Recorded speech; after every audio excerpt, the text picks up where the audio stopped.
Muy buenos días, bienvenidos y bienvenidas todas a este segundo ciclo de conferencias. Vamos a ver. Como ya les explicamos, hoy tendremos la charla que nos va a ofrecer don Walter. Para ello contaremos con 35 minutos. Lo rico de esto también es tener un espacio en donde ustedes puedan plantear sus comentarios e inquietudes, y lo que queremos proponerles es que eso lo vayan anotando en el chat. Yo voy a estar muy atenta a los comentarios de ustedes en el chat y los vamos a recoger al final de la exposición de don Walter, y ahí pues tendremos el intercambio. Mi nombre es Elciana, mucho gusto. Yo represento a la Universidad de Costa Rica en la Comisión Nacional de Enlace y estamos muy agradecidos de que nos estén acompañando. Recordamos de nuevo, por favor, tener apagadas las cámaras y el micrófono y tener muy encendido el chat, porque ahí vamos a tener la comunicación por ahora. Muchas gracias. Dicho lo anterior, le damos pase a don Walter. Muchísimas gracias por aceptar esta invitación y Muy bien, pues bueno, buenos días a todos. Un gusto, un honor estar aquí compartiendo con todos ustedes. Y bueno, hablando de algo que nos apasiona, que es la educación y sobre todo cómo mejorar cada día todos nosotros como docentes. El día de hoy, como decía las autoridades, vamos a hablar un poquito de las estrategias de mediación pedagógica en estos contextos virtuales que a algunos nos ha tomado por sorpresa y casi que de sopetón, y cómo esto tiene un impacto en la salud mental de los docentes, sobre todo cuando ya estamos hablando de profesores que tienen un grado de experiencia y experticia que tal vez no veíamos venir la ola de la virtualidad tan fuerte en función de lo que ha sido la pandemia. Para iniciar, les voy a compartir un corto pequeñito que se llama Naturales. Es un corto que rinde homenaje a la educación. Normalmente los que somos de educación lo conocemos un poquito más porque es orientado a los profesores de ciencias de secundaria, pero es muy propicio para este momento. Permítanme un segundito nada más para compartir sonido y que podamos ver este corto. No dura mucho, son 5 minutos.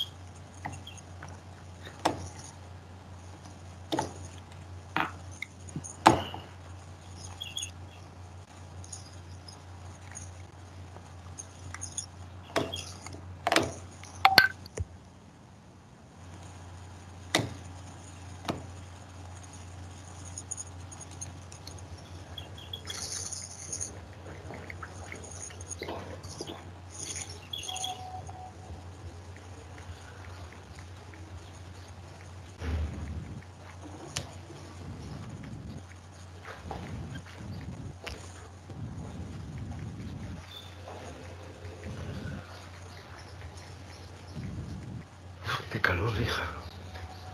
Pero papá, quítate la chaqueta si tienes calor. Sí.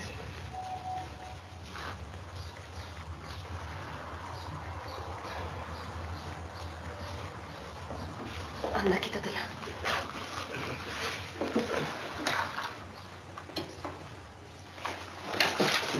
¿Ya? Sí. ¿Mejor? Disculpen, ¿para el doctor Torres es aquí? Sí, esa puerta. Salen ellos a llamar. Gracias. Nada.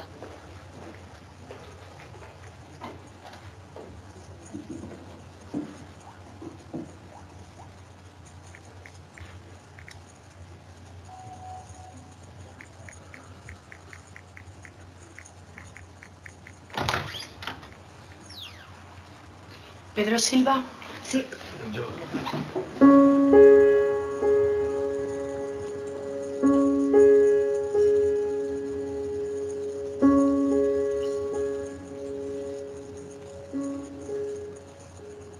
En los últimos meses la desorientación ha sido mayor.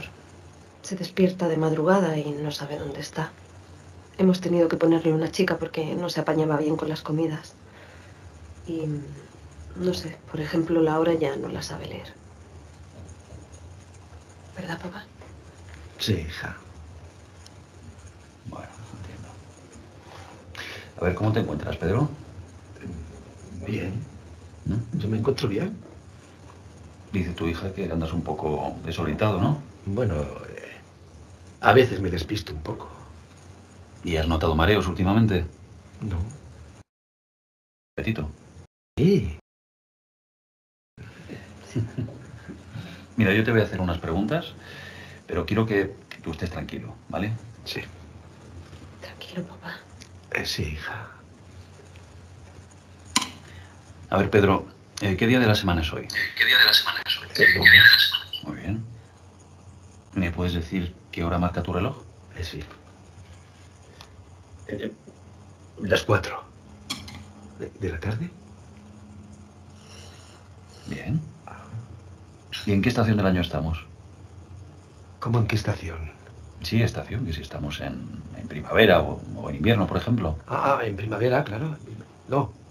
No. No, estamos en otoño. Eso es, en otoño. Muy bien. Lo estás haciendo muy bien, Pedro, ¿eh? Venga, una última pregunta. ¿Me puedes decir quién es el rey de España? Juan Carlos. Bueno, ese era el rey hasta hace poco. Es verdad. Es verdad. ¿Te acuerdas que este último verano... Sí. Este verano. Este verano ya fue otro. Ya que. No sé cómo se llama, pero fue otro. Bueno, está bien así, no te preocupes, Pedro. Yo creo que con esto es suficiente, ¿eh?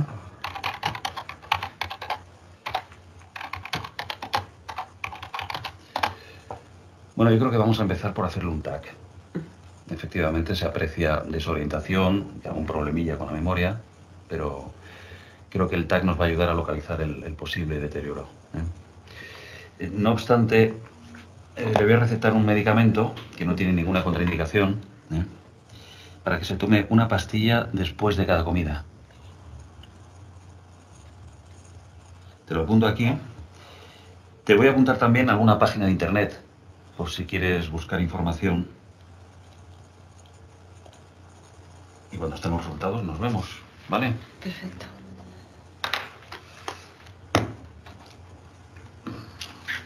Y ahora cuando salgáis pedís cita conmigo para final de mes. Gracias.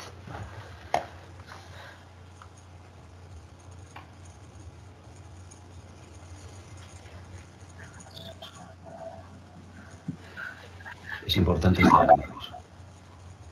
¿De acuerdo? Sí. Es importante ser fuerte y positivo.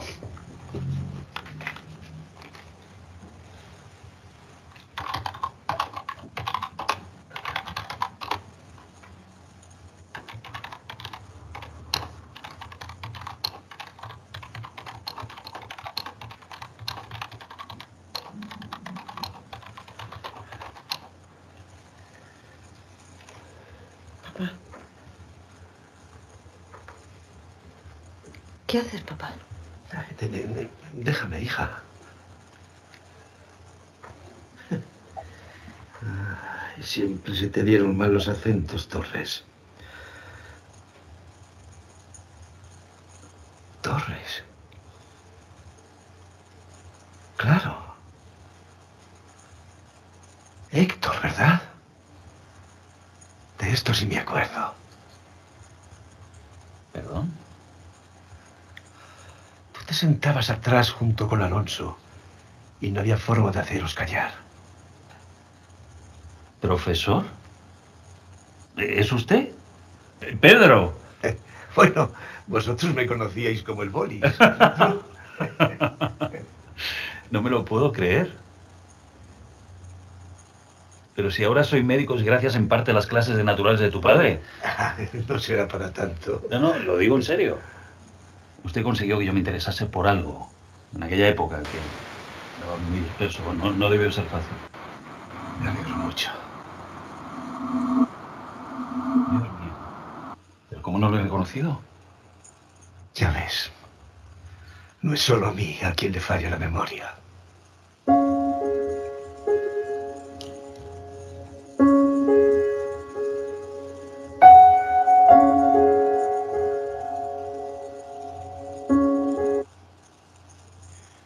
Bien, ¿de qué nos habla precisamente este corto? De que nunca se deja de ser profesor, nunca. Siempre se sigue siendo profesor toda la vida, y eso tiene un impacto en la vida de las personas extraordinario. A veces no nos damos cuenta de hasta dónde podemos llegar nosotros como profesores y hasta dónde llega esa pequeña palabra, esa mirada, esa entonación de voz que es fundamental para nuestros estudiantes. Claro, en la presencialidad todo esto es más fácil, porque en la presencialidad tenemos elementos que nos ayudan a hacer esto, digamos, más cercano. El contacto visual que todos nosotros como profesores necesitamos tener con nuestros estudiantes, porque cuando ya se desarrollan esas habilidades docentes y estamos acostumbrados a estar en el aula, con la mirada usted empieza a identificar quién sí está entendiendo, quién no está entendiendo, quién tiene potencial, a quién le va a costar, quién va a necesitar de apoyos. Esto es como el doctor, precisamente cuando usted llega a donde el médico, y el médico con solo verlo le dice, ¿verdad que te duele, qué sé yo, el ojo derecho? Y usted dice, ¿cómo es posible que me lo vea? Claro, es esa percepción clínica que va desarrollando el docente. También la cordialidad, porque a través de la cordialidad es que uno en la presencialidad puede captar la atención de los estudiantes. Claro, una cordialidad con respeto, con profesionalismo, pero siempre, y todos nosotros nos recordamos de nuestros profesores por eso, ¿verdad? Me trató con respeto, me trató con cordialidad, y esa cordialidad va por muchos ámbitos, el llegar puntual, el llegar bien vestido, el dejar los problemas afuera, etcétera. En la presencialidad también la posibilidad de un repaso de conceptos para ver esas caras con signo de pregunta de profesor, ¿podría repetir? Porque no entendimos bien. La interacción con el estudiante que se da tanto al inicio de una lección como al final, ¿verdad? Cuando uno llega temprano y ves la dinámica de los estudiantes, cómo se va desarrollando, qué tipo de interacción hay entre ellos, o si todo el mundo está serio y callado y nadie dice nada. Entonces, incluso el hecho de que el profesor esté un poquito antes ahí y se siente a conversar, también ayuda en esa interacción, en esa cordialidad, en ese entendimiento del grupo de personas que usted tiene a su cargo. Y obviamente en la presencialidad también hay luces y sombras, hay cosas muy buenas, pero también hay cosas que no se pueden desarrollar precisamente porque en la presencialidad tenemos a veces un tiempo limitado, no tenemos los recursos tecnológicos que nos puedan ayudar a desarrollar algunas otras características de la clase, de la materia, y entonces tanto la presencialidad como la virtualidad va a tener sus luces y sus sombras. Pero creo que estamos en un consenso de que la educación se disfruta en la presencialidad. Claro, ahora tenemos nuevas circunstancias, nuevas situaciones que nos van a obligar a estar en contacto con entornos distintos. Y precisamente en la virtualidad, un tema fundamental es la cámara, ¿verdad? El profesor no puede no tener cámara, porque entonces ya hay un problema, ¿verdad? Que no es lo mismo que se vea a la persona y que se vea la actitud de la persona, a que simplemente tengamos una presentación un tanto fría y que no le hable al estudiante. En la virtualidad, por eso es muy importante el que nos preparemos con un equipo que siempre tiene que tener cámara. Y el tono de voz, por supuesto que sí, porque el tono de voz varía mucho y cuando se está impartiendo la lección, a diferencia de la presencialidad en la cual usted ve los ojos de las personas, la actitud, el lenguaje corporal, aquí es prácticamente su tono de voz. Claro, hay cursos donde la interacción es mayor, levantan la mano, todos con la cámara, etcétera, pero aún así el tono de voz del docente es el fundamental, porque es el que va a ir moderando. No es lo mismo que yo esté explicando esto aquí, a que yo lo esté explicando así, ¿verdad? Y que entonces diga, bueno, tiene que tener cámara, el tono de voz es importante, porque entonces ya se cambia y parece mentira. La persona al otro lado va a entender que no es lo mismo que usted esté hablando contento, feliz. Siempre se dice que por teléfono usted puede identificar si la persona está sonriendo, y no es lo mismo que el profesor esté animado y contento de la lección a que esté en un tono de voz así, como aburrido. Además, en la virtualidad, el profesor tiene que ser multitareas. Tiene que estar uno en todo. Tiene que estar pendiente de varias cosas. Tenés que estar pendiente de que funcione el micrófono, que funcione los auriculares o los parlantes, que el mouse funcione, que los estudiantes levantan la mano por el chat, que uno prendió el micrófono y entonces ya no te escuchas vos, sino se escucha el estudiante, o que otro prendió la cámara, y entonces si estabas explicando algo, cada vez te haces más pequeño porque entonces ya hay 7 cámaras compartiendo en esto.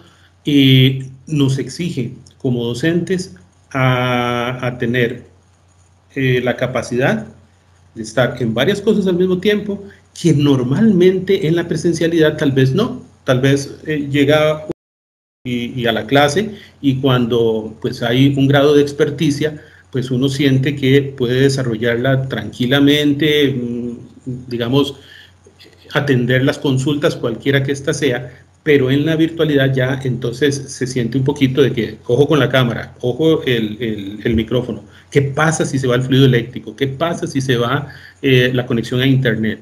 El plan B. Ahora, cuando estábamos preparándonos para esta actividad, conversábamos de eso, ¿verdad? Estábamos haciendo pruebas ahí de conexión. La conexión 1 no funcionó como tenía que funcionar. Entonces, esta es la conexión 2.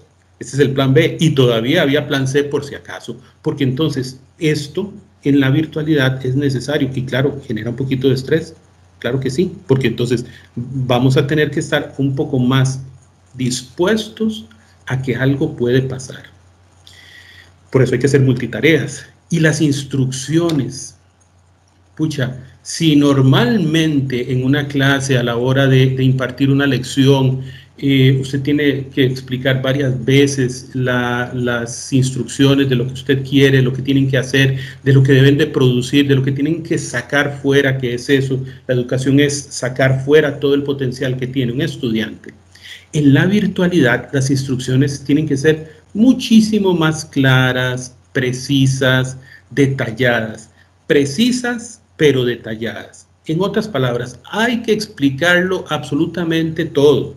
Y a veces no estamos acostumbrados a explicarlo absolutamente todo con pelos y señales, porque se sobreentiende a veces en la presencialidad, pero en la virtualidad hay que sentarse a escribir y hay que entonces hablar de manera escrita de todas esas instrucciones que en algún momento son necesarias para el estudiante, para que el estudiante entienda qué es lo que tiene que hacer, porque a veces tenemos espacios para que el estudiante pregunte, mire, ¿entendió cuál es el proyecto que tiene que desarrollar? Sí, no lo entendí, bueno, diga.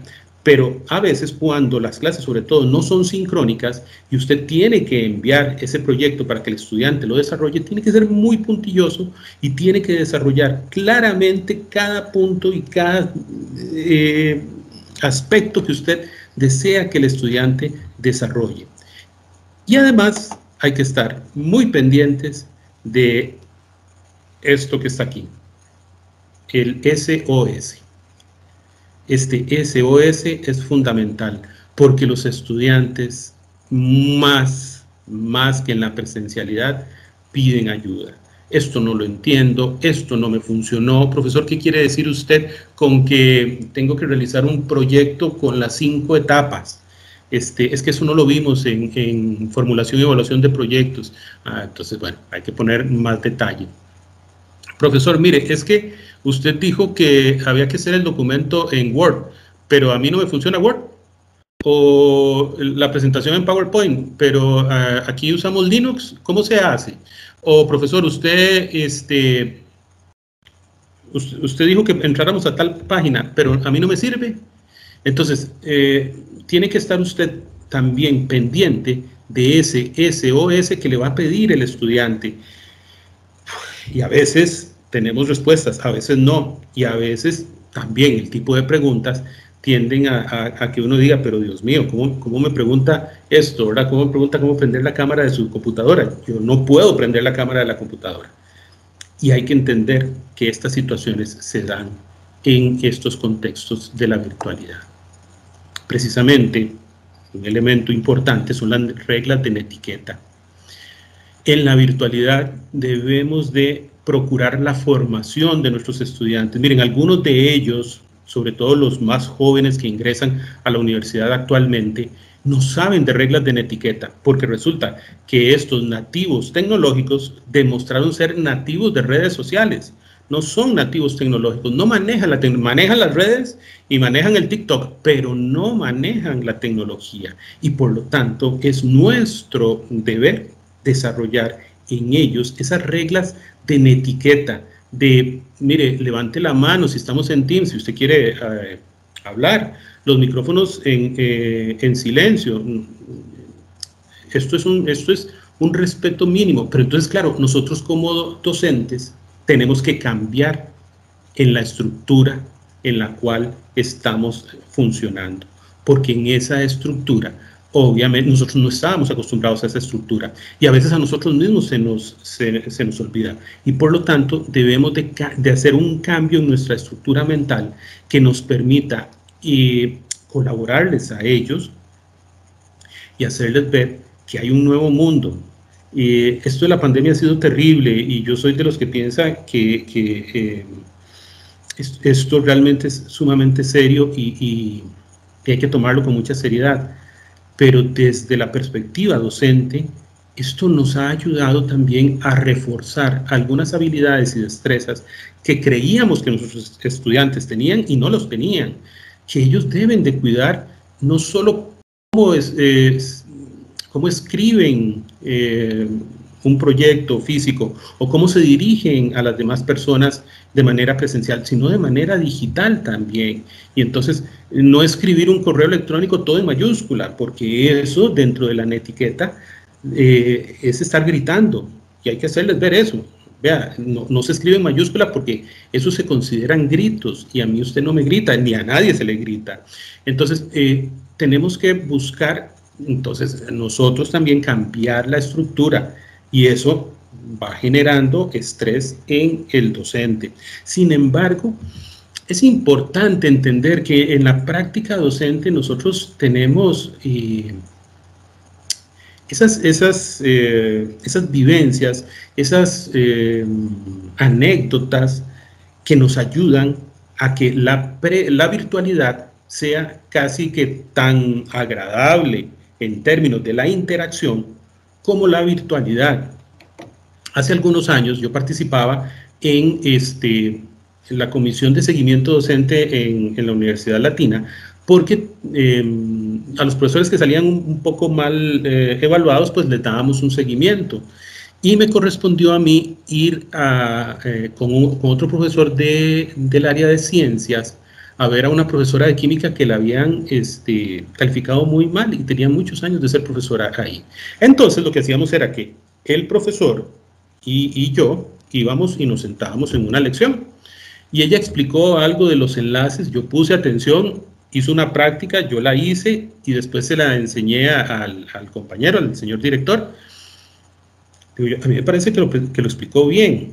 Y entonces una persona con mucha experiencia se reía y me decía, mira, todo lo que dijo lo dijo bien, no hay ningún problema. Pero yo hubiese dicho, esto es como un partido Costa Rica-Honduras. Y ya él lo explicó con Costa Rica-Honduras de una forma en la cual yo decía, mira, está más bonito y más entretenido. Entonces, ¿qué es lo que le da ese sabor a la lección? Sea presencial o sea virtual, lo anecdótico. Y el poder decir, esta persona me está ayudando me está acompañando en el proceso de aprendizaje.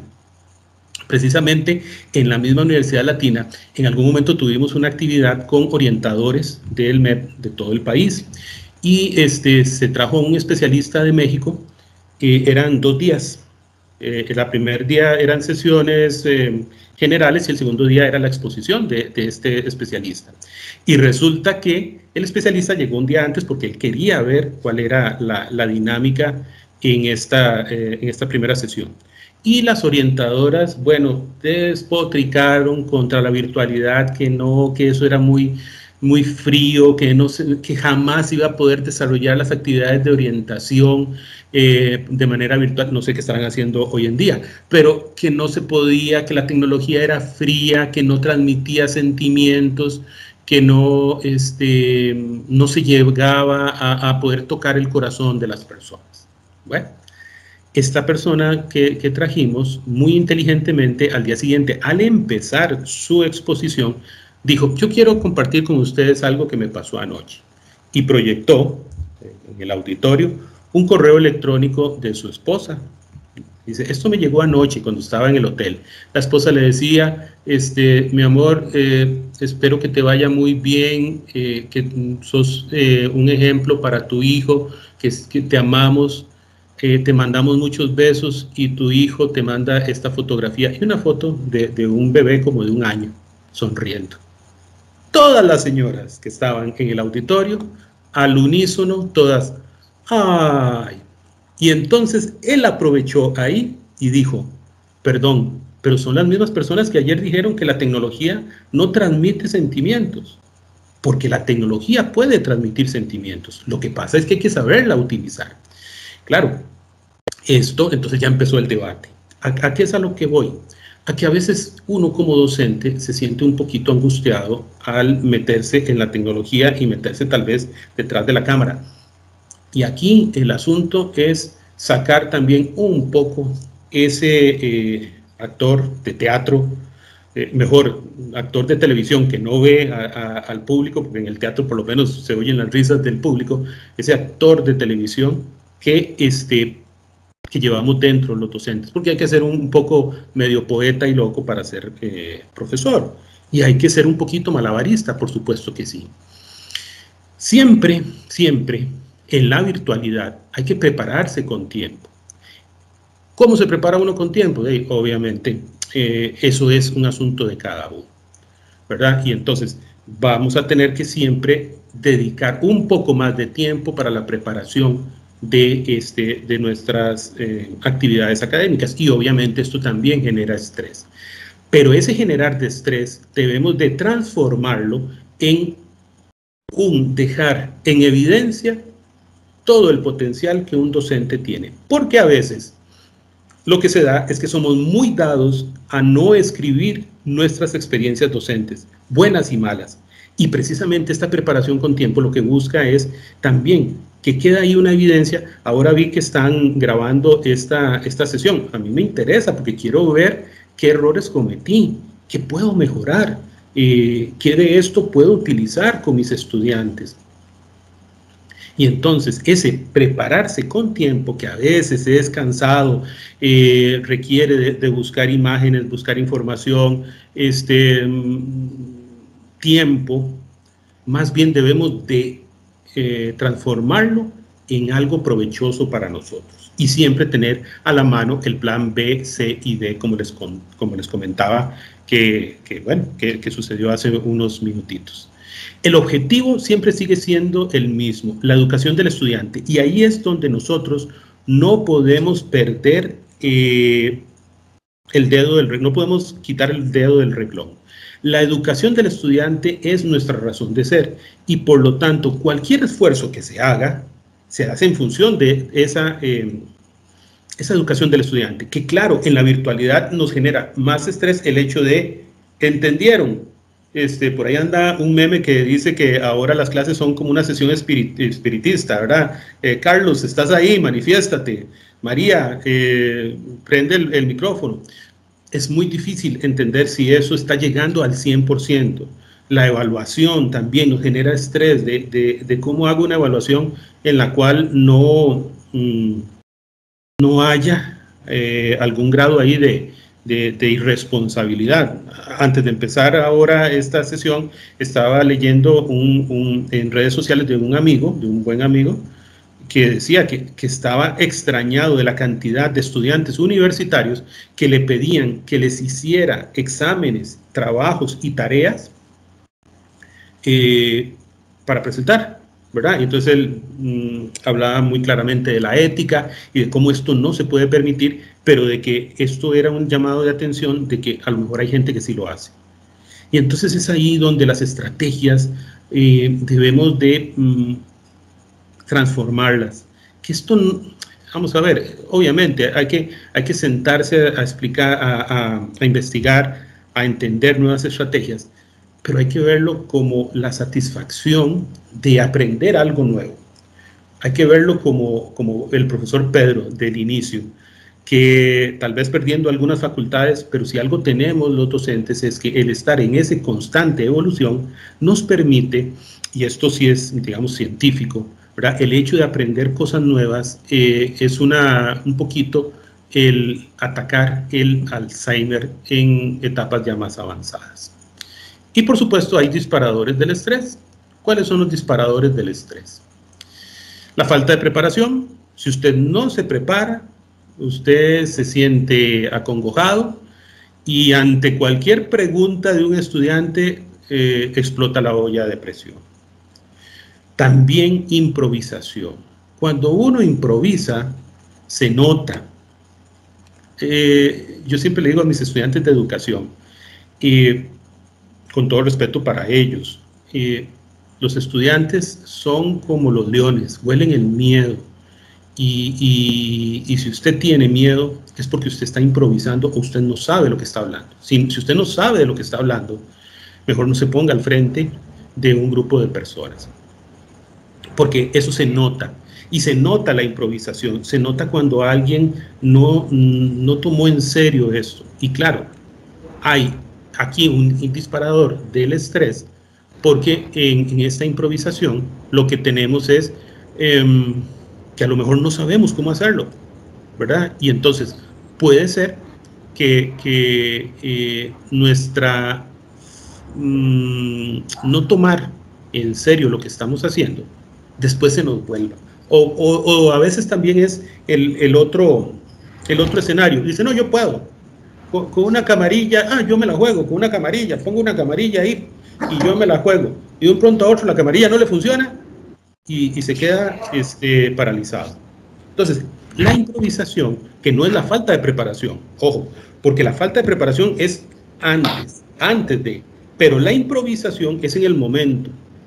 Y obviamente la falta de preparación tiene un efecto en la improvisación.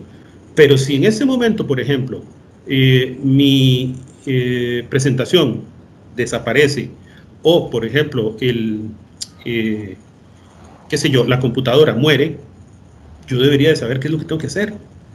Tengo que estar preparado para eso. Como les contaba al principio, yo soy cachetón, pero ando un poco más cachetón por un problema aquí en una muela. Y esto me surgió el martes, y el martes tenía clase. Entonces, antes de ir donde el dentista, a mis alumnos, todos, tienen que hacer esto, tienen que hacer esto, tienen que hacer esto. Yo voy a estar donde el dentista, yo podría ver, digamos, desde el celular, pero las circunstancias actuales, que solo entra una persona, que tiene que lavarse las manos, etcétera. Si saco el celular, es capaz que a media curación hay que hacer otra cosa. Lo cierto del caso es que es preferible tomar una decisión antes de que improvisar. Esto, por ejemplo, lo aprendí hace unos días de un maestro mexicano y les voy a enseñar. No sé si se ve, aquí está mi teléfono y yo lo tengo aquí detrás de mi computadora. Eso es, vieran qué interesante, porque el señor estaba explicando muy bonito el trabajo, y de un pronto a otro alguien le dijo, es que no se ve la presentación, y él hizo así, dice, ¿cómo? Un momento, y volvió a dar así para atrás y dice, es que algo muy importante es tener un monitor, como en la televisión, que siempre tienen un monitor para ver cómo se está viendo. Bueno, entonces eso también le ayuda a usted a estar tranquilo. Ahora cuando puse el video, a veces uno duda de si el video se está viendo, se está escuchando, lo que sea, y yo lo estaba viendo aquí. En algún momento incluso creo que volví a ver así hacia arriba, y es porque estaba controlando que sí se viera. ¿Qué hace eso? Eso me hizo a mí disfrutar. Lo he visto un montón de veces, pero lo disfruto cada vez que lo veo.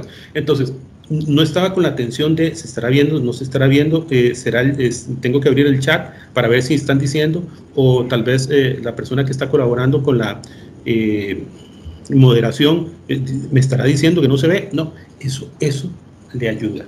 Y el entorno físico, vean, el entorno físico es fundamental. Ustedes ven ahí mi entorno, no ven, bueno, yo estoy en mi casa haciendo teletrabajo, pero por ejemplo, aquí a la par, la que trabaja es mi esposa, porque ella también está haciendo teletrabajo. Y yo en una oficinita un poquito más, digamos que menos adornadita, como pueden ver aquí, los peces. Y cuando yo le dije que tenía esta actividad, entonces hicimos un cambio. ¿Por qué? Porque yo me siento tranquilo aquí, me siento bien. Hacia ustedes también mostrar un respeto. No es la cocina, no es el baño, no es viendo hacia una pared común y corriente, no, sino que también habla de que hay un entorno físico que me ayuda a mí como docente a poder desarrollar de manera asertiva y efectiva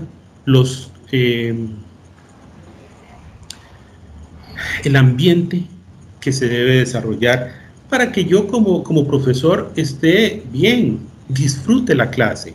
Miren, yo tengo muchos años de ser profesor de secundaria y hace 2 años, por esas circunstancias de la vida, volví a dar clases en una secundaria y en algún momento mi esposa me decía, pero mira, con esos problemas y esto y esto y esto, ¿por qué no renuncias si no vale la pena? Yo le decía, yo estoy fascinado con esto nos da la vida y no es posible que entonces usted se sienta más angustiado de la cuenta porque está en la virtualidad. No, al contrario, sáquele el provecho y siéntase cómodo y a gusto en esta virtualidad.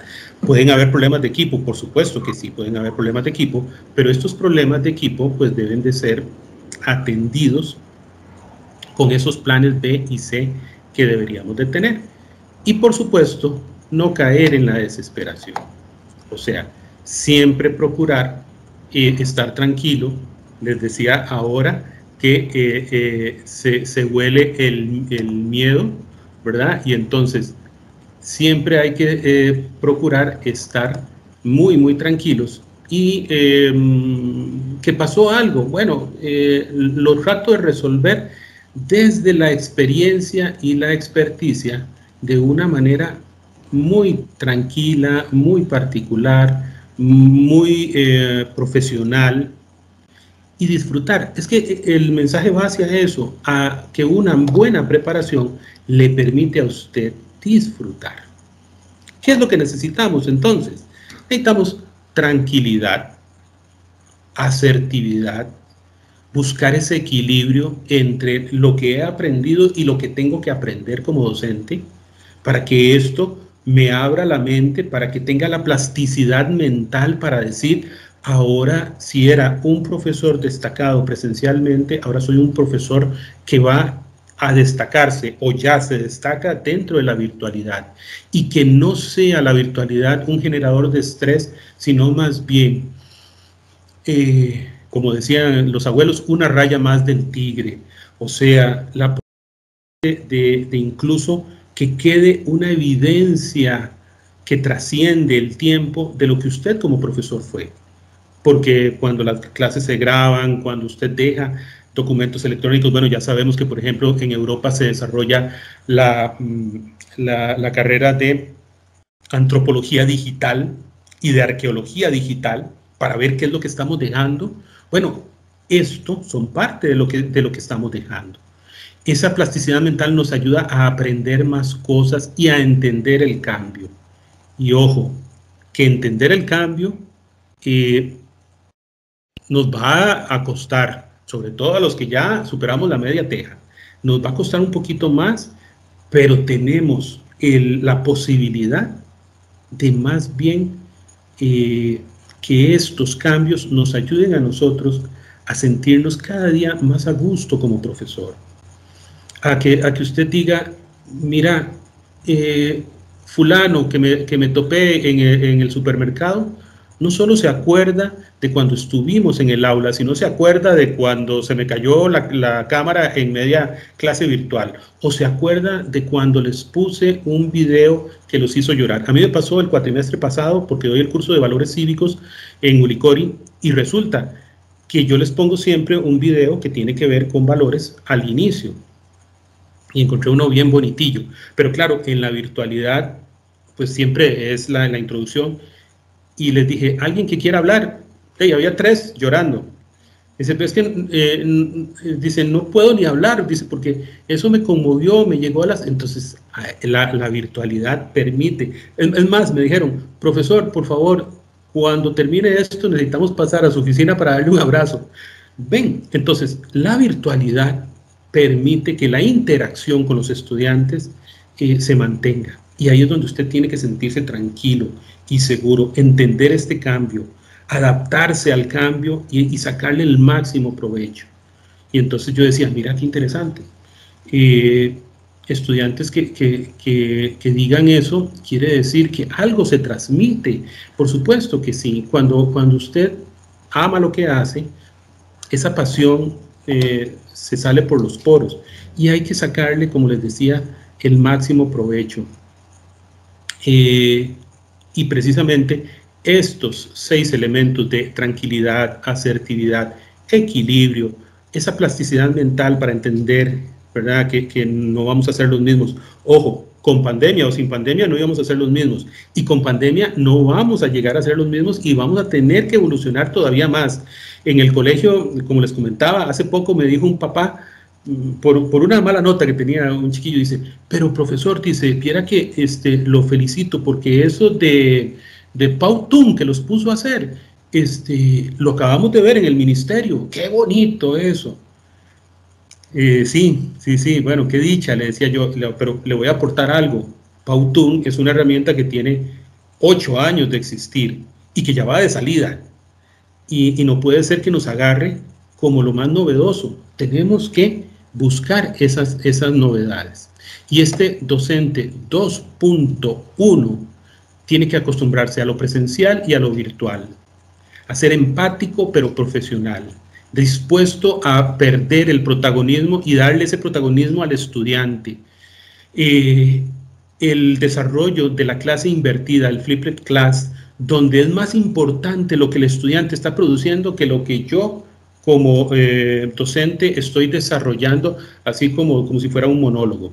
Hay que tener la constante actualización profesional, docente, tecnológica. Profesional porque obviamente en mi campo, docente porque son las habilidades docentes que debemos de desarrollar, y tecnológica porque ya vimos que esto vino para quedarse y para pasarle por encima al que no esté en constante actualización.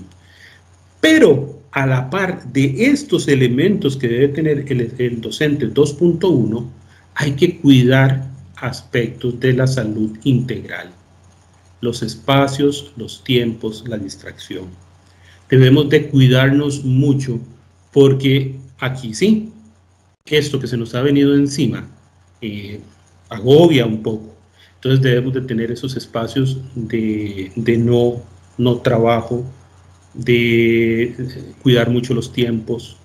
Al principio yo mismo no lo entendía, mi esposa me hizo entenderlo, que yo agarraba la compu y me sentaba en la cama, hasta que ella dijo, aquí en la cama, no, y después uno lo entiende.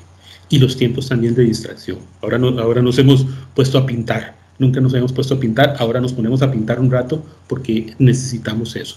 El cuidado de la salud mental del docente es fundamental. Ya habrá más momentos para hablar del síndrome del quemado, pero es fundamental cuidar la salud mental de todos nosotros como docentes. Y usted en las redes pueden, en internet pueden encontrar cualquier cantidad de ejemplos de aplicaciones que le pueden servir para hacer su clase interactiva, desarrollar actividades, calificarlas con cierto grado digamos, de tranquilidad en cuanto a que no hay plagio. que el estudiante sienta que está aprendiendo algo más. Y ahí les pongo ejemplos de foros, de Trello, Padlet, Wakelet, Prezi Video. Esos son solo ejemplos. Realmente lo que quiero que vean es esto que sigue a continuación. Esta es una clasificación que se da desde el 2006, que era el top 100 de herramientas para el e-learning, y siempre se actualiza en el mes de septiembre. Y actualmente ya está actualizado. Aquí usted encuentra cualquier cantidad de cosas extraordinarias, porque ya empezó siendo el top 100, ahora es el top 200 y te lo clasifica. Si usted quiere hacer foros, aquí están estas. Si usted quiere hacer proyectos, aquí están estas otras. Estas son de pago, estas son gratis. Estas son gratis y con opción de pago o 100% gratis. Si usted lo que quiere es que desarrollen, qué sé yo, un informe, entonces aquí están estas para informe. Aquí están estas para interacción con los estudiantes. Es una maravilla. Yo tengo, como les decía, bueno, se desarrolla desde el 2006 y más o menos por ahí del 2008 impartía un curso de tecnología aplicada a ciencias de la salud y siempre lo utilizaba porque te da lo más moderno, te da lo más actualizado, te permite entender que el mundo evoluciona muchísimo más rápido de lo que puede estar evolucionando aquí en Costa Rica. Se las recomiendo. Creo que si algo puedo aportarles el día de hoy es esto, para que entonces tengan esa clasificación y usted tenga ahí un recurso que usted dice, ah, pero esto es una maravilla, ¿cómo que me lo hace así, así, así? Y yo nada más le digo a los estudiantes, miren, entren acá, hagan su usuario y contraseña y aquí van a ir paso por paso y con características de primer mundo, porque es la clasificación mundial. Esto empezó siendo un proyecto personal, ahí ustedes pueden ver incluso quién es la persona encargada de esto, y ya tiene un reconocimiento global. O sea, esto permite el desarrollo de habilidades y destrezas. Es más, ese curso de tecnología yo lo daba al final de un posgrado en endodoncia, que ahora me haría mucho bien, por cierto. Y los chiquillos, los doctores ya decían, pero es que esto deberían de dárnoslo al principio de la carrera, para poder desarrollar todo esto. Bueno, precisamente estaba ahí para que ellos pudieran también desarrollar algunas habilidades a la hora de explicar los procesos endodónticos o endodóncicos, no sé, realmente. Lo cierto del caso es que el tener elementos como este hacen que entonces el estrés del docente se baje. Hay que dedicarle tiempo, sí, claro, pero es que el docente está acostumbrado precisamente a esto. Y para finalizar, quiero presentarles rápidamente un mensaje. Permítanme un momento porque tengo que hacer el cambio.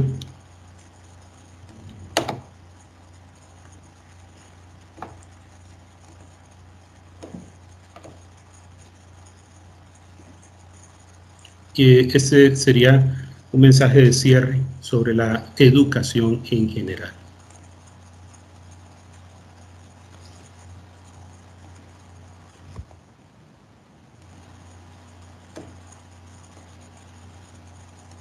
La palabra educación en el fondo quiere decir sacar de dentro, ¿eh? Es decir, no somos cubos vacíos que hay que llenar, sino fuegos que hay que encender.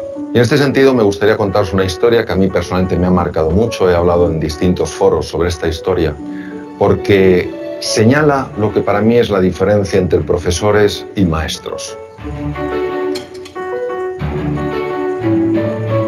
En 1951, en la ciudad de Detroit, nace un joven, un chico de color, que pronto nota lo que es la pérdida, porque siendo jovencito el padre se va y se queda la madre, una mujer que no tenía estudios, una mujer que, bueno, se había dedicado a cuidar de sus hijos y se ve con esta situación, con la situación de que tiene que sacar adelante una familia, se dedica a limpiar apartamentos, a limpiar hospitales, etcétera, etcétera. Y claro, cuando uno ha vivido en la ciudad de Detroit, como he vivido yo trabajé en un hospital que se llama Henry Ford, en neurocirugía. Cuando uno ha vivido en la ciudad de Detroit, pues se da cuenta que Detroit pues, es una ciudad apasionante, pero en ciertas épocas de la historia ha sido una ciudad bastante complicada. En los años 50 verdaderamente había un apartheid, una especie de apartheid, es decir, las personas de color se tenían que sentar en sitios distintos que las personas blancas, tenían que ir a baños diferentes, etcétera, etcétera. Y claro, este chico era un chico de color, era un chico pobre y que pronto pues, fue destacando no por su talento, sino por lo que consideraban que era su estupidez. Tampoco por su serenidad, sino más bien por su tendencia, su temperamento violento. Cualquiera que hubiera tenido, digamos, una bola de cristal habría imaginado que este chico habría acabado sin duda en un penal en los Estados Unidos, si no muerto en un combate entre bandas enfrentadas. Pasaba sus ratos, se olvidaba de su triste condición viendo programas de televisión hasta que un día su madre decidió que iban a ver menos televisión y se iban a dedicar más a leer libros. Y les obligó a leer libros yendo a la biblioteca pública de Detroit, y el joven Benjamin empezó a enamorarse de los libros. Quiero que entendáis que en el colegio este niño tenía las peores notas, pero había un profesor, el profesor de ciencias, que verdaderamente era un maestro. Él creía que en todo ser humano hay grandeza, que en todo ser humano hay potencial, y que la misión de un maestro es ayudar a que ese potencial se despliegue y florezca. Un día el maestro aparece con una piedra muy rara, la levanta delante de la clase y pregunta: ¿qué es esto? Se produce un silencio porque nadie sabe lo que es eso, salvo una persona, que ya os imagináis quién era: Benjamin. Pero Benjamin era el tonto de la clase. La primera pregunta es ¿por qué lo sabía Benjamin? Benjamin lo sabía porque en la biblioteca pública se había dedicado a leer libros de ciencias y por casualidad o sincronicidad, quién sabe, había encontrado libros sobre minerales y había una foto de esa piedra. Pero ¿vosotros pensáis que el tonto de la clase se atreve a hablar? No, porque tú mismo ya matas la respuesta antes de que nazca, es imposible. Si no lo sabe el resto, tengo que estar equivocado aunque parezca que estoy en lo correcto. Pero el profesor sostenía en la roca: de verdad que nadie sabe lo que es esta roca. Y tímidamente el joven Benjamin alzó la mano. Es muy fácil decir: venga, Benjamin, ¿cómo lo vas a saber tú? Si tú no sabes nada. Pero aquel profesor mantuvo un espíritu curioso, interesado. Él sabía que en todo ser humano hay grandeza. La buscaba. Benjamin, ¿tú no sabes? Sí. ¿Qué es? Obsidiana.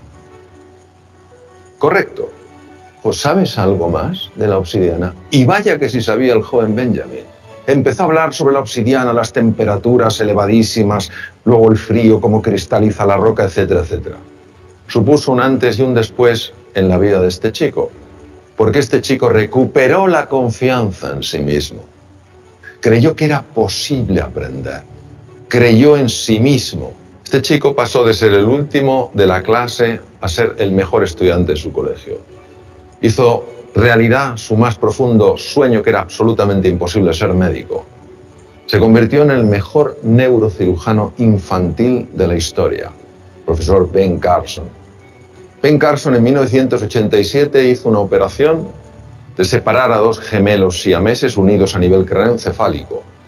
Todas las cirugías que se habían hecho hasta aquel momento para separar lo que se llama un cráneo pago, esta malformación craneoencefálica, todas los niños habían muerto en la mesa de quirófano.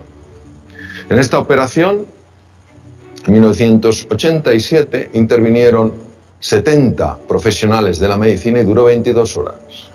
Los dos niños salieron adelante, vivieron, estuvieron bien y sanos. Él aplicó técnicas especiales de cirugía cardíaca a la neurocirugía. A nadie se le habían ocurrido. En todo ser humano hay potencial, en todo ser humano hay grandeza. Y tenemos, entiendo, que tener esta disposición a crear espacios de oportunidad para que esas personas puedan mostrar lo que en realidad siempre han tenido y siempre tendrán, pero que no todo el mundo mostrará si no ve ese espacio de oportunidad. Y el mensaje final precisamente es darle ese espacio de oportunidad a todos para que muestren el potencial y muestren de lo que son capaces de hacer. Antes de, esta es el video que acaban de ver, ¿verdad? Del doctor Mario Alonso Puig, que es una persona que se dedica a esto. Y antes de agradecer, mis disculpas a la organización, porque los profesores de estudios sociales hablamos mucho y creo que he hablado mucho el día de hoy y me tomé un poquito más de tiempo. Mis disculpas y mi agradecimiento más bien por el espacio para poder compartir con todos ustedes. Por esta interesante exposición. De hecho, quiero aprovechar también para disculparme porque en realidad omití dos elementos importantes de su currículum en la presentación. Que don Walter tiene 25 años de experiencia en docencia, ¿verdad? Tanto en secundaria como en universidad, y es el actual vicerrector académico de la Universidad Libre de Costa Rica. Muchísimas gracias, y más bien procederíamos a de conocer las preguntas que nos ha hecho el estimable.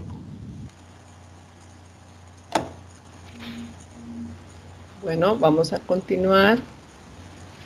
Muchas gracias, don Walter, como ya le dijo Flor, por esa interesante exposición que nos deja muchas cosas para pensar, ¿verdad? Ese recorrido que hace usted de estas competencias, de estas nuevas competencias que los docentes tenemos en la virtualidad, que a la vez son o se han convertido en generadoras de estrés, ¿verdad?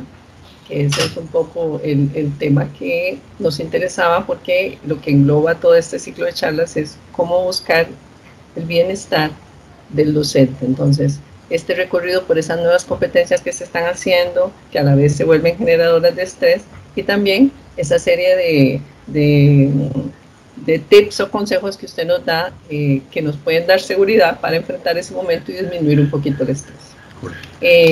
Hay una serie de comentarios y de preguntas en el chat que voy a irlas leyendo para que tengamos este espacio de discusión. Pueden seguir anotando las preguntas, no es que ya se acabó el periodo de anotar. Vamos a comenzar con una que nos hace la señora Flor, y dice: ¿cómo se está abordando en su ámbito el tema de la evaluación en el contexto de esta enseñanza de transición? También nos pregunta: ¿qué fiabilidad tiene el recurso evaluativo para reflejar el aprendizaje de los estudiantes? Sí, la evaluación siempre es un gran tema, ¿verdad? Y de hecho, es complicado, porque todo va a depender de las herramientas con que se cuenten institucionalmente. Normalmente, aquí lo que debemos de buscar es la producción del estudiante en términos sumamente individuales. Sabemos que a veces se puede y a veces no. A veces es posible, si yo tengo un grupo pequeño, que mi estudiante produzca en términos diferentes al resto para evitar esto. Igual, por ejemplo, las universidades estamos aplicando las defensas virtuales de TFGs, en donde el estudiante tiene que interactuar y tiene que jugársela de la mejor forma posible delante de la cámara y a las preguntas del jurado.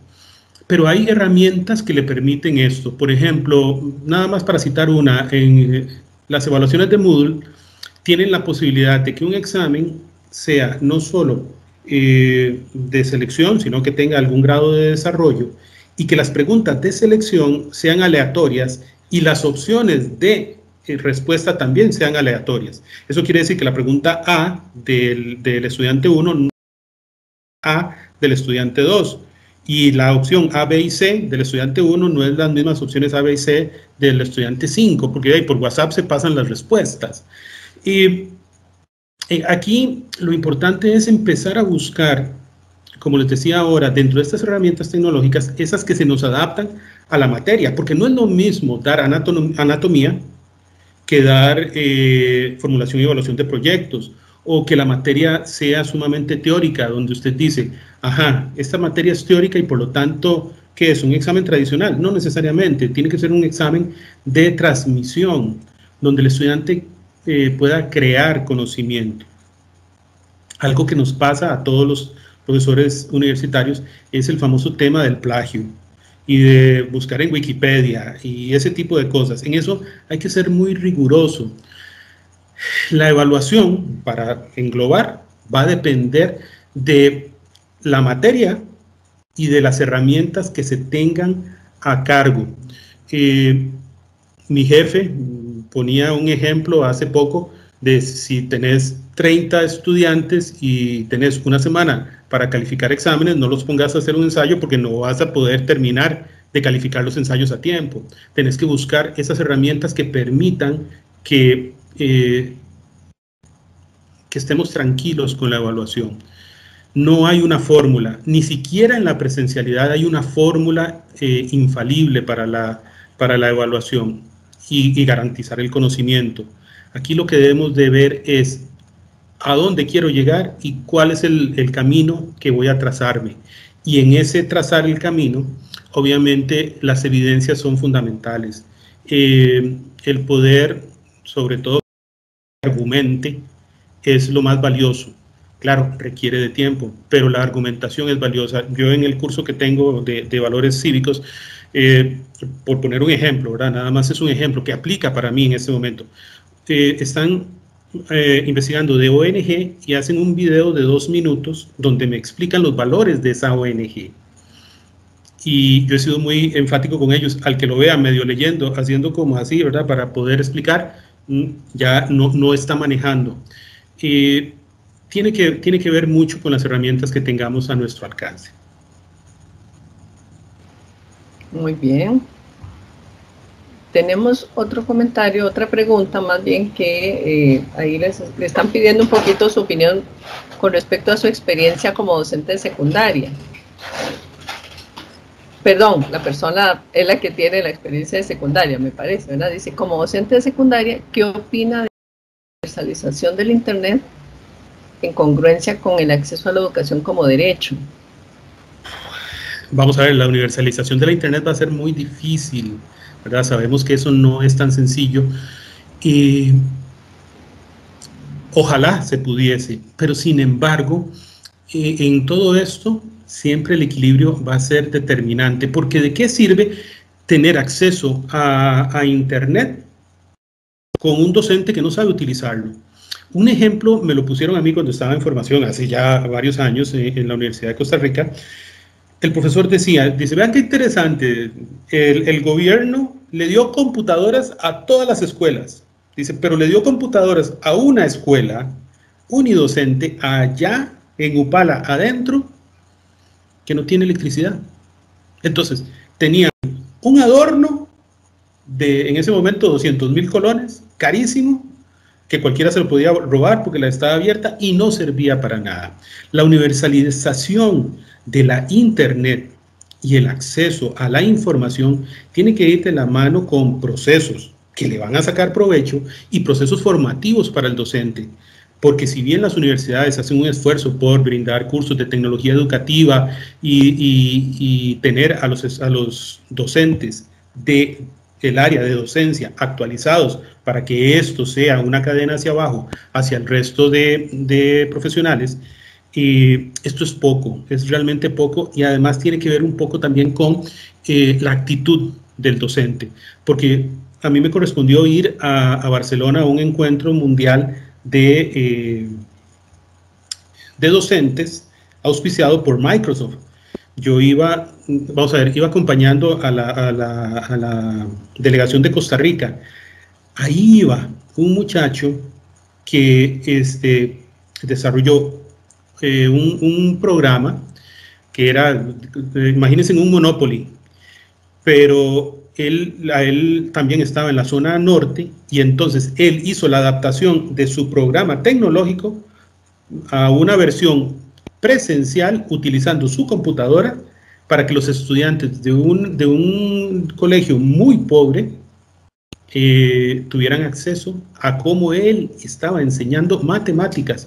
Y llevamos ese proyecto a Barcelona y era uno de los que más llamaba la atención, porque todo era sobre tecnología, por el uso de tecnología. Y ese proyecto, uno de los que llevaba a Costa Rica, era la adaptación de la tecnología donde no hay tecnología. La universalización del Internet tiene que ir de la mano con un proyecto que busca algo y capacitación docente. Don Walter, también nos preguntan, le solicitan, dice, me gustaría que ampliara un poco más en la afirmación de que los estudiantes son especialistas, entre comillas, en redes sociales y no tanto especialistas en la tecnología, y cómo esto le genera estrés tanto a docentes como a estudiantes. Sí, correcto. Hace poco también leía al respecto en un diario español que un profesor indicaba: nos hemos dado cuenta en pocos meses que nuestros estudiantes no eran nativos tecnológicos. Algunos tienen la computadora y saben cómo entrar a Facebook, pero no saben cómo hacer una referencia en Word.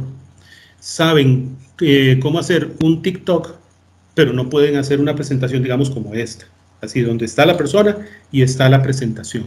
Entonces, la reflexión que hacía este maestro español y que yo suscribo, que creímos que teníamos una generación preparada para la virtualidad y realmente no es así.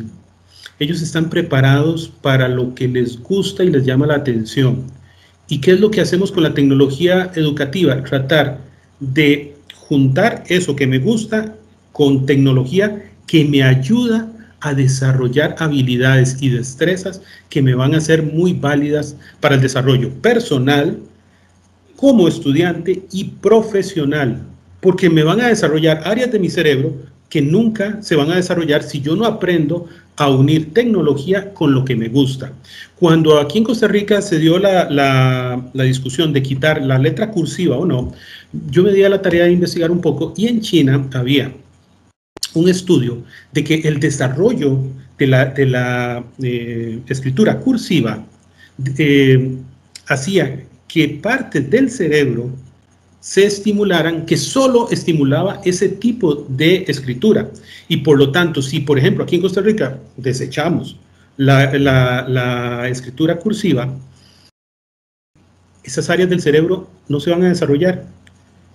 Y tienen una ventaja, es que si usted tiene un accidente cerebrovascular, hay áreas de su cerebro que si están estimuladas pueden suplir esas funciones. Sabemos que son opciones.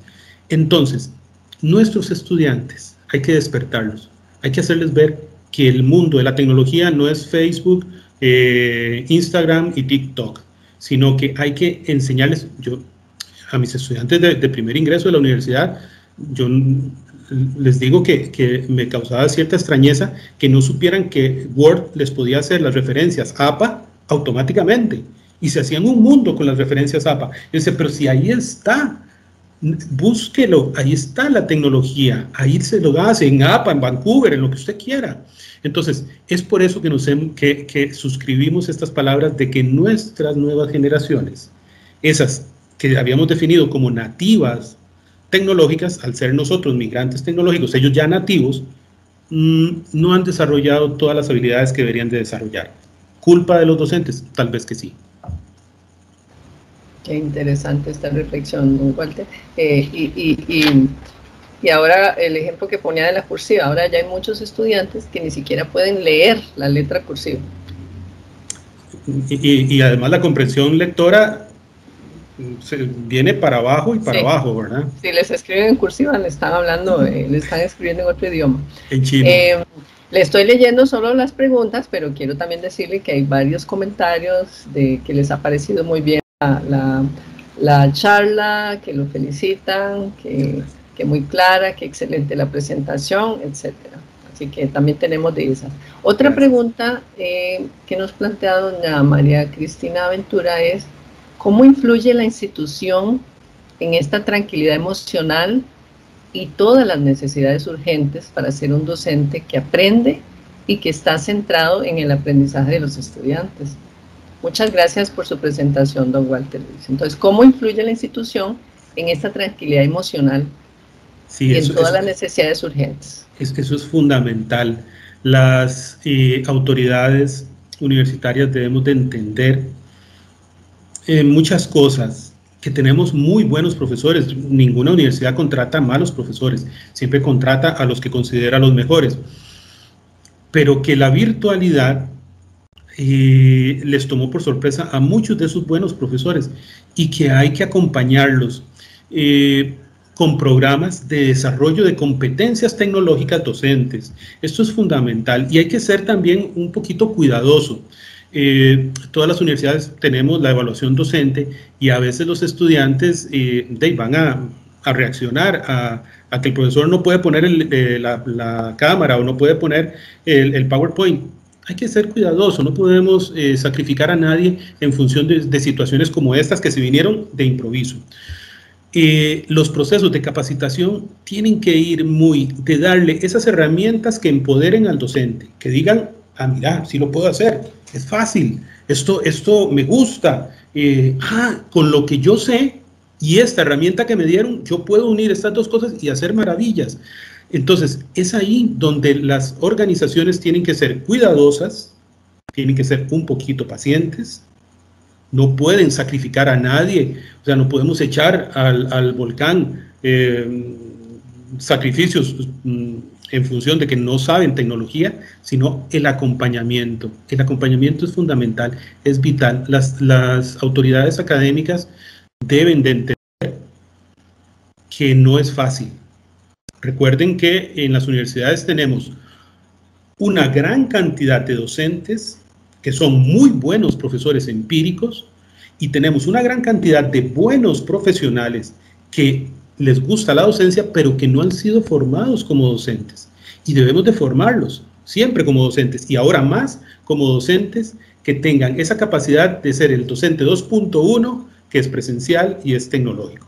Los procesos de capacitación y de empoderamiento del docente son vitales. Una forma de cuidar a la universidad es cuidar al talento humano que se tiene, y la cara de toda la universidad, de todas las universidades, es el docente. Es ese el que convence a los estudiantes. Les recomiendo una serie que está en Netflix que se llama Merlí, que habla de un profesor que se gana es un poquito, pero se gana a los estudiantes, y con su capacidad hace que los estudiantes hagan Y, Z cosas, pero también le da un prestigio a la labor docente. Don Walter, doña Jennifer Badilla también nos hace otra consulta. Dice, ¿considera viable que en los entornos virtuales de aprendizaje se apliquen más técnicas de aprendizaje cooperativo en vez de técnicas individualistas? Sí, vamos a ver. Si es posible, si es viable, pero hay que tener mucho cuidado. Las circunstancias particulares de cada organización y de cada curso tienen que considerarse. La cooperación entre las personas y la interacción tiene que propiciarse, pero no todos tienen el mismo desarrollo de habilidades tecnológicas, no todos tienen la misma conectividad. Hay herramientas, dentro de las que les propongo ahí, hay herramientas para trabajo colaborativo, de manera tal de que en tiempo real se vaya construyendo conceptos. Yo lo he utilizado con mis estudiantes de secundaria y les digo, muchachos, entren a esta página, y entran todos, y yo los veo ahí donde se van logueando, y yo les pongo el concepto en el centro, y eso va creando, y entonces dice, fulanito puso esto, fulanito puso esto, fulanito puso esto. Entonces, sí hay herramientas que permitan el trabajo colaborativo y cooperativo, pero hay que considerar variables. No es lo mismo tener un grupo pequeño de personas que viven en el gran área metropolitana, cuya conectividad tal vez va a ser muy estable, a tener un grupo que incluye personas de, no sé, Aguabuena de Cotobruz y Cerro Azul de Nandayure. Y entonces usted dice, aquí tengo que considerar que si mi clase es a las 5 de la tarde de 5 a 7, esta persona sale a donde un primo, un tío, y después no puede volver a oscuras, y los estoy poniendo a hacer un trabajo después, donde tienen que reunirse. Son variables, pero de que es posible, es posible. No en todas las carreras, no en todas las asignaturas, pero sí es posible incorporarlo.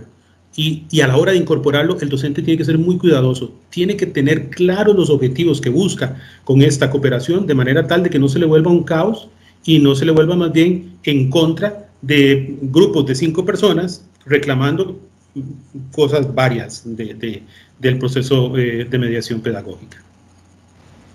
Entonces es posible, pero hay que tener cuidado. Sí, sí. Bueno, doña Ileana nos dice que excelente presentación, don Gerson Girón también, que muy interesante, que muchas gracias, Eugenia Morales también, que muchas gracias, don Andrea Calvo también, que muchas gracias, y para finalizar, otra que está aquí es su opinión, si considera entonces que tenemos ahora docentes más estresados que antes. Sí, sí, claro. Claro, hay varios factores que van a sumar al estrés, y es todo un tema para la psicología y la psiquiatría. Ya de por sí la labor docente tiene cosas maravillosas, extraordinarias. El ir a hacer usted sus compras y encontrarse a un estudiante que le dice, le presento a mi señora y está embarazada, él fue mi profesor, uno se siente, pero bueno, que se come el mundo. Pero el estrés normal de la docencia, más el estrés que nos ha generado la pandemia, y esto unido a la virtualidad, efectivamente hace que se tenga que cuidar más la salud mental del docente, y tratar de que el acompañamiento, los directores de escuela tienen que estar muy pendientes de sus profesores. Ese acompañamiento va de la mano de decirle, cuídese, esté bien, ¿cómo te sentís? Sí se genera más estrés, sobre todo cuando ya uno o peina canas o se le cae el pelo, ya uno es menos propenso a asimilar fácilmente estos cambios. Por eso es que los idiomas se aprenden en los primeros años de vida escolar, porque ya, como decía mi abuelo, loro viejo no aprende a hablar, pero la ventaja es que el docente siempre tiene esa curiosidad, pero obviamente le va a generar un poquito más de estrés porque nos cuesta un poquito más entender, ¿verdad? Hace unos días veía un chiste donde decían, cuando mi abuelo vea que me toco así la mano y con el chip que tengo aquí pago, no lo va a creer. Hay cosas que hemos visto en la educación, nunca hay que llegar a ver, y las hemos visto, y las hemos vivido, y en algunos casos las hemos sufrido. Eso también son disparadores de estrés. Muy bien, muchas gracias a don Walter y a todas las personas que han estado presentes en la reunión desde un inicio. Estamos con un número parecido a los que comenzamos que los que terminamos, y muchos comentarios agradeciéndole. Le damos el pase ya a mi compañera Flor para finalizar ya esta reunión. Bien, nuevamente muchísimas gracias por habernos acompañado. Bueno, don Walter, nos la oportunidad de reflexionar sobre lo que nos ha implicado a los docentes esta transición a la virtualidad, ¿verdad? Y a las personas pues, que nos han acompañado, les invitamos muy cordialmente el próximo jueves a la siguiente exposición, que es con el máster Eddie Arguedas, y es sobre reinventarse en tiempos de pandemia, ¿verdad? Esperando que es una época en que se han reordenado las prioridades y se está reconfigurando pues cómo nos organizamos, pues es muy importante poder tener un espacio de discusión al respecto. No sé si don Daniel tendrá algún comentario adicional, y si no, entonces bueno, nos despedimos acá.